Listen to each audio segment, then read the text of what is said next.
Hello friends, good morning. നമ്മുടെ Kerala TV സീരിയലിലേക്ക് എല്ലാവർക്കും സ്വാഗതം. അഭി നല്ല മാന്യമായിട്ട് നിന്ന് തുണി അയൺ ചെയ്തുകൊണ്ടിരിക്കുക കേട്ടോ.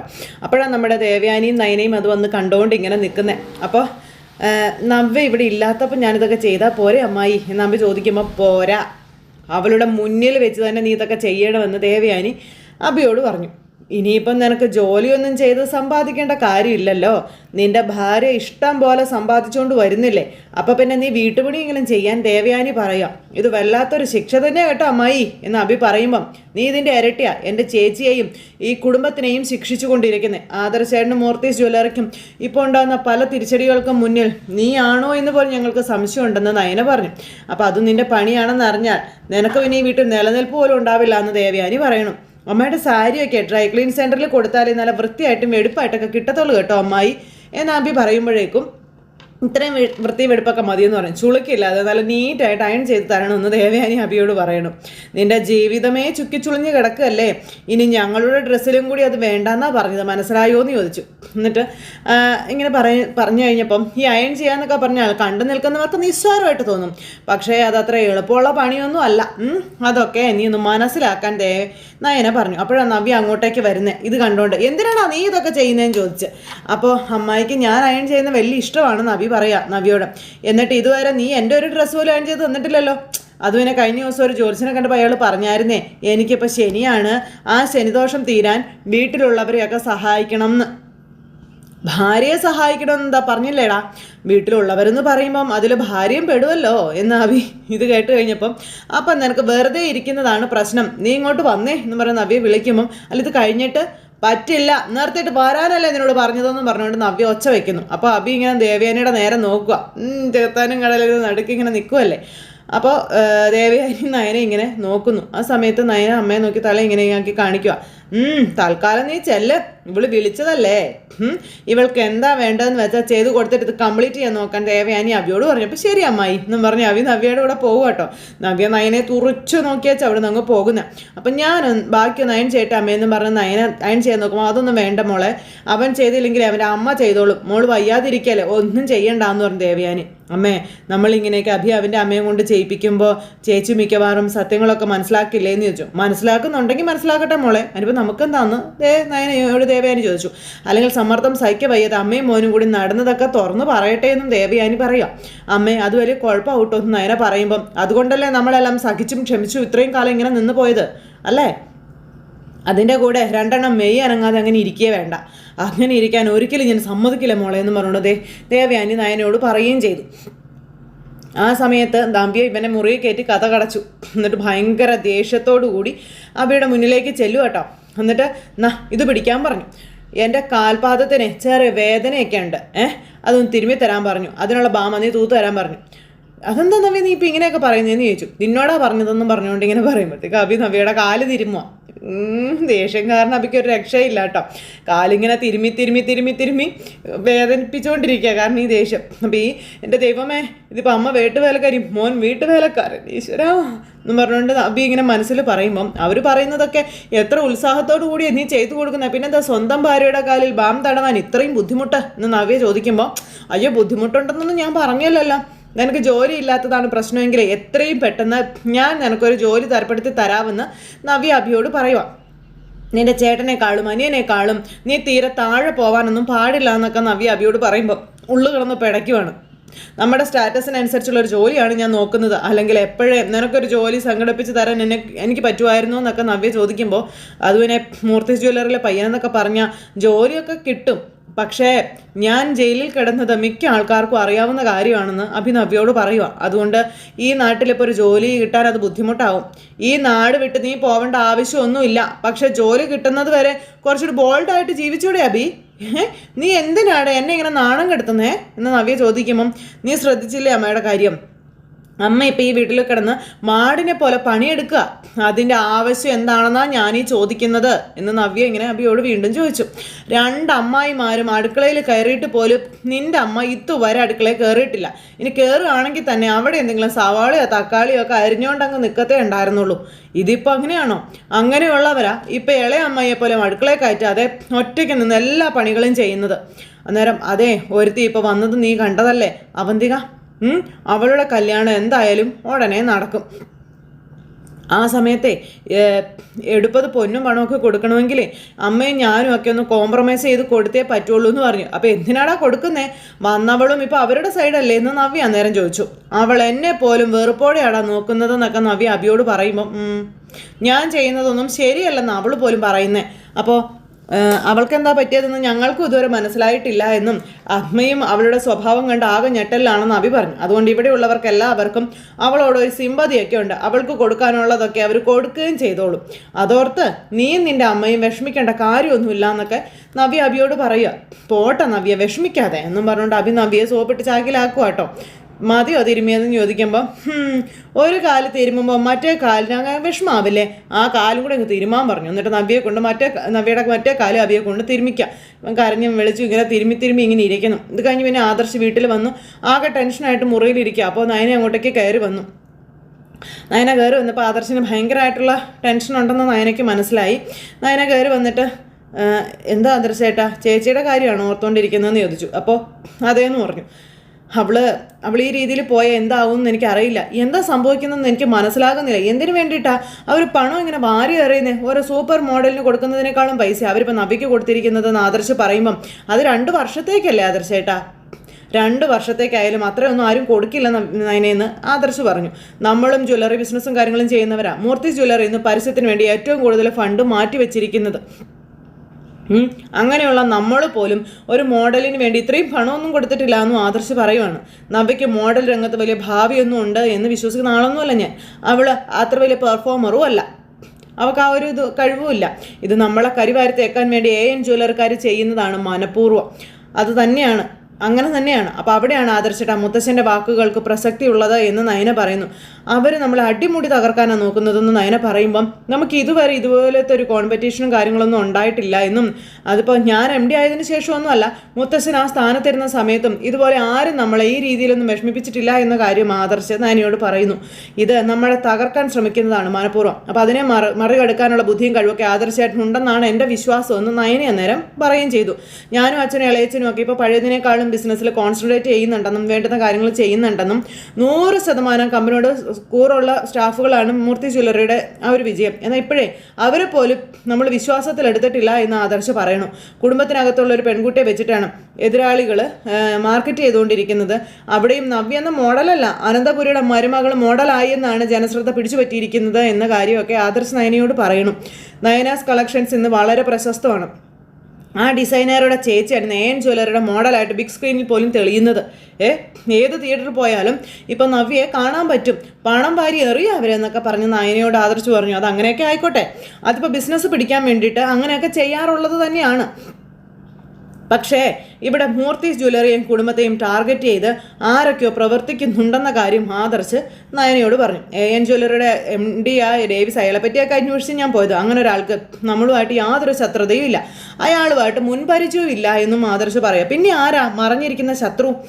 എനിക്കാണെങ്കിൽ ഒരു പിടുത്തം കിട്ടുന്നില്ല എന്നും പറഞ്ഞ് ആദർശ് സംസാരിച്ചുകൊണ്ടിരിക്കുന്ന സമയത്ത് പെട്ടെന്ന് ഫോണിലേക്ക് കോൾ വന്നു. അപ്പോൾ മുത്തശ്ശനെ വിളിക്കുന്നത്, ഞാൻ അങ്ങോട്ട് ചെല്ലട്ടെ എന്ന് പറഞ്ഞ ആദർശ് മുത്തശ്ശൻ്റെ അടുത്തേക്ക് പോയി. നയനയാണെങ്കിൽ ആകെ വിഷമിച്ച് ഇങ്ങനെ അവിടെ നിൽക്കുക. പിന്നെ കാണിക്കുന്നത് ഇവർ അച്ഛനും മക്കളും കൂടെ അവിടെ ഇരിക്കുന്നിടത്തേക്ക് ആദർശ് ചെല്ലുക. ചെന്നിട്ട് എന്താ മുത്തശ്ശ എന്ന് ചോദിച്ചു കേട്ടോ. അപ്പോൾ മുത്തശ്ശൻ എഴുന്നേറ്റിട്ട് ഭയങ്കര ഗൗരവത്തിൽ ഇങ്ങനെ നിൽക്കുവാണ്.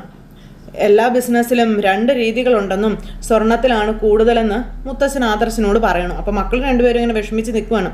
ഒന്ന് പാരമ്പര്യ തനിമയുള്ള സ്വർണം സെയിലാക്കി കസ്റ്റമേഴ്സിൻ്റെ വിശ്വാസം നേടിയെടുക്കുക എന്നുള്ളതും, പിന്നെ മറ്റൊന്ന് ഇന്നത്തെ കാലത്ത് സോഷ്യൽ മീഡിയയുടെ സഹായത്തോടെ പേരെടുക്കുന്ന രീതി.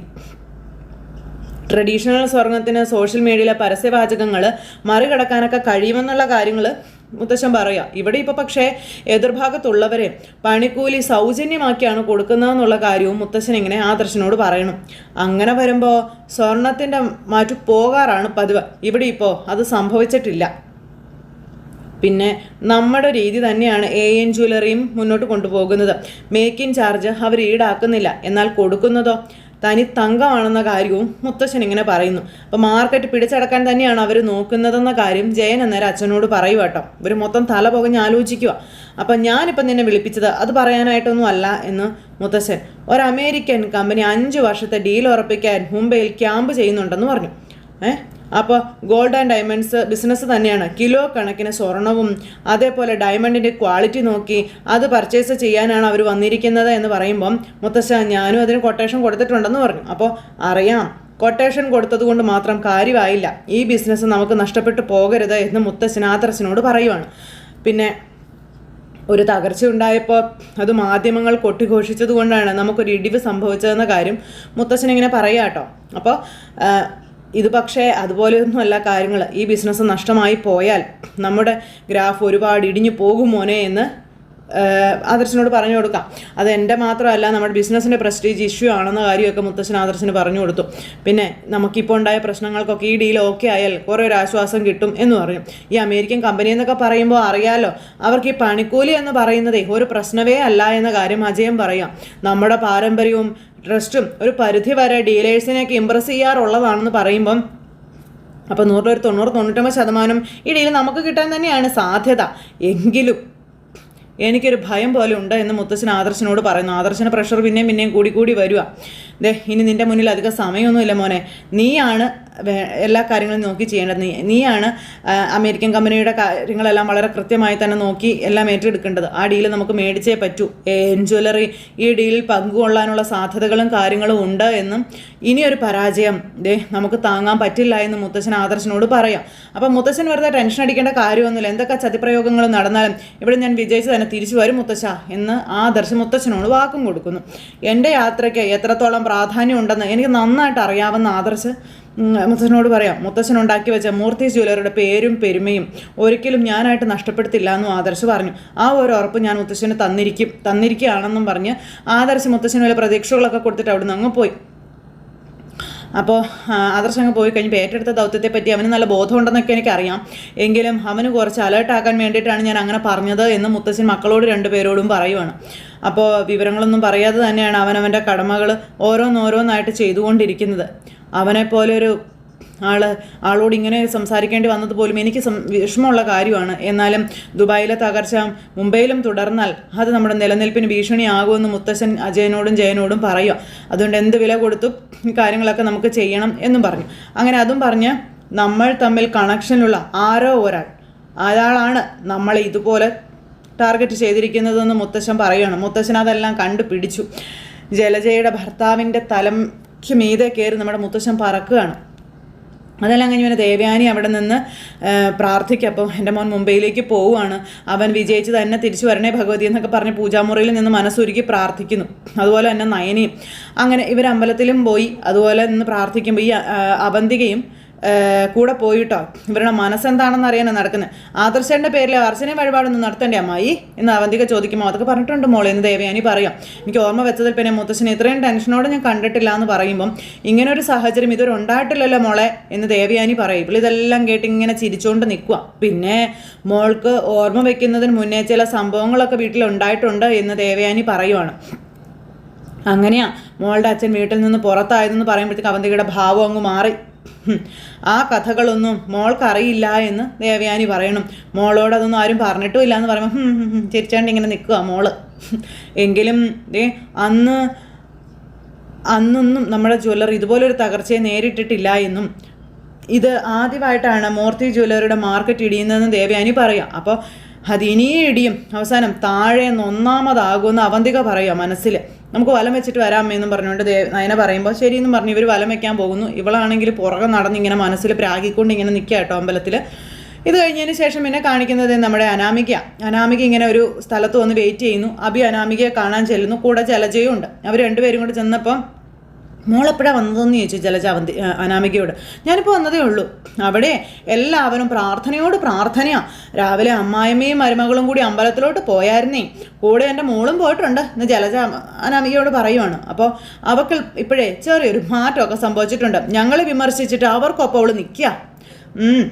അവന്തികയുടെ കല്യാണമൊക്കെ നടക്കാനുള്ളത് കൊണ്ട് അവരെ സോപ്പിട്ട് നിൽക്കുന്നതായിരിക്കും എന്നതേ അനാമിക അന്നേരം ഇവരോട് രണ്ടുപേരോടും പറഞ്ഞു. അപ്പം അങ്ങനെയാണെന്നൊന്നും എനിക്ക് തോന്നിയില്ല. പുറത്തൊക്കെ പോയി പഠിച്ചിട്ട് വന്നപ്പോഴേ ഞങ്ങൾക്ക് രണ്ടാൾക്കും കൾച്ചറില്ല എന്ന് അവൾക്കൊരു തോന്നൽ. അതാ ഇപ്പോൾ സംഭവിച്ചുകൊണ്ടിരിക്കുന്നതെന്ന് അഭി. ആദർശേട്ടൻ ജയിലിലാണെന്ന് കരുതിയിട്ട് ഞാനും അച്ഛനും അമ്മയൊക്കെ ഒരുപാട് സന്തോഷിച്ചതാണെന്ന കാര്യം അനാമിക ഇവരോട് പറയണം.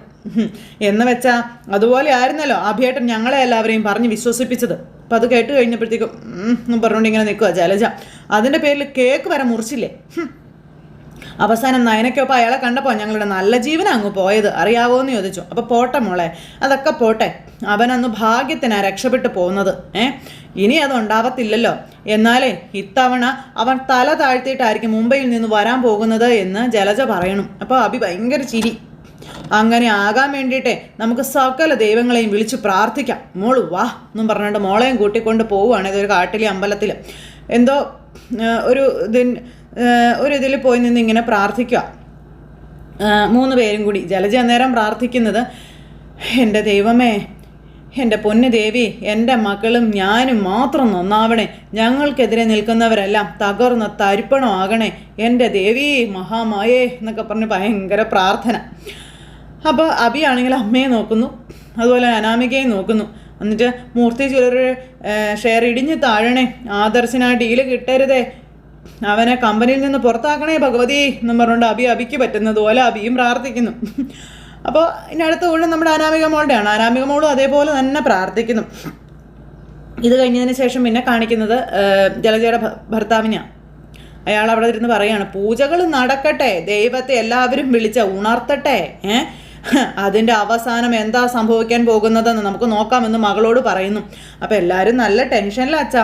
അത് കാണുമല്ലോ മോളെ, ഇത്തവണ ആദർശ ആ ഡീല് നേടണമെന്ന വാശിയോടെയാണ് വരുന്നത്. പക്ഷേ നമ്മൾ വിട്ടുകൊടുക്കില്ല എന്നുള്ള വാശി നമുക്കുണ്ട്. ഇവിടെ ആര് ജയിക്കും അച്ഛാ എന്ന് അവന്തിക ചോദിക്കുമ്പം ആദർശിനെ അത്ര നിസ്സാരമായിട്ട് നമുക്ക് കാണാൻ കഴിയില്ല. അതിലുപരി ആനന്ദമൂർത്തി ഇപ്പം തന്നെ അമേരിക്കൻ കമ്പനിയുടെ എല്ലാ ഡീറ്റെയിൽസും എടുത്ത് കാണും. പിന്നെ ഞാനും അതൊക്കെ എടുത്തിട്ടുണ്ട് എന്ന് ഇയാൾ മോളോട് പറയുക. പക്ഷേ പാരമ്പര്യവും പരിചയ സമ്പത്തും എന്നേക്കാൾ കൂടുതൽ ഈ മേഖലയിലുള്ളത് അനന്തമൂർത്തിക്കാണെന്ന കാര്യം ഇയാൾ പറഞ്ഞു. പിന്നെ അച്ഛൻ നേരത്തെ പറഞ്ഞതോ വലിയൊരു തകർച്ചയാണ് മുത്തശ്ശനെയും മൂർത്തി ജ്വല്ലറിയെയും കാത്തിരിക്കുന്നതെന്ന്. അപ്പം അതിൽ മാറ്റമൊന്നുമില്ല. അതിൻ്റെ തുടക്കം ഇവിടെ നിന്നാകണമെന്ന് എനിക്ക് ആഗ്രഹമുണ്ട് എന്ന് ഇയാൾ മോളോട് പറയുന്നു. മോളിതെല്ലാം കേട്ട് അന്തം വിട്ട് കുന്തം വിഴുങ്ങിയതുപോലെ അങ്ങനെ ഇരിക്കുക. എന്തായാലും മൂർത്തി ജ്വല്ലറിയുടെ അടിവേര് തോണ്ടും എന്നുള്ള ആ ഒരു വാശിയോടുകൂടി ഈ അച്ഛനും മോളും കൂടി അവിടെ ഇരുന്ന് ആവശ്യമുള്ളതും ഇല്ലാത്തതും എല്ലാം സംസാരിച്ച് കൂട്ടുന്നു. അതിനുശേഷം പിന്നെ അനന്തപുരിയിൽ അമ്മയും മോനെയും കൂടി ഇട്ടിട്ട് വട്ടക്കൊട്ടയിൽ വെള്ളം കോരിക്കുന്നു, ബിരിയാണി ചെമ്പിലിട്ട് പുഴുങ്ങിയെടുക്കുന്നു. ഇങ്ങനെയുള്ള കാര്യങ്ങളൊക്കെ നമ്മുടെ ദേവയാനിക്ക് പറ്റുന്ന രീതിയിൽ ചെയ്യുന്നു. അപ്പോൾ അങ്ങനെയുള്ള സിറ്റുവേഷൻസും കാര്യങ്ങളും ഒക്കെ ആയിട്ടാണ് നമ്മുടെ കഥ അവസാനിച്ചിട്ടുള്ളത്. അപ്പോൾ എല്ലാവരും കാത്തിരുന്ന് കാണണോട്ടെ. എല്ലാവർക്കും നല്ലൊരു ദിവസം ആശംസിക്കുകയാണേ. എല്ലാവരും തരുന്ന സപ്പോർട്ടിനും സ്നേഹത്തിനും ഒരുപാട് നന്ദി ഹൃദയത്തിൻ്റെ ഭാഷയിൽ അറിയിക്കുന്നു. അടുത്ത സൂപ്പർ ഹിറ്റ് കഥയുമായി കാണുന്നത് വരെ എല്ലാവർക്കും നന്ദി. അതോടൊപ്പം നമ്മുടെ ചാനൽ ആദ്യമായിട്ട് കാണുന്നവരുണ്ടെങ്കിൽ ഒന്ന് സബ്സ്ക്രൈബ് ചെയ്യണം കേട്ടോ. തൊട്ടടുത്ത് കാണുന്ന ബെൽ ബട്ടൺ അമർത്തി കഴിഞ്ഞിട്ടുണ്ടെങ്കിൽ നമ്മുടെ വീഡിയോസ് എളുപ്പത്തിൽ കാണാൻ കഴിയുന്നതായിരിക്കും. നോട്ടിഫിക്കേഷനായിട്ട് നിങ്ങളുടെ ഫോണുകളിലേക്ക് എത്തുന്നതായിരിക്കും. അപ്പോൾ ആരും തന്നെ മിസ് ചെയ്യില്ല എന്നുള്ള വിശ്വാസത്തോടെ എല്ലാവർക്കും tata, see again, take care, bye by.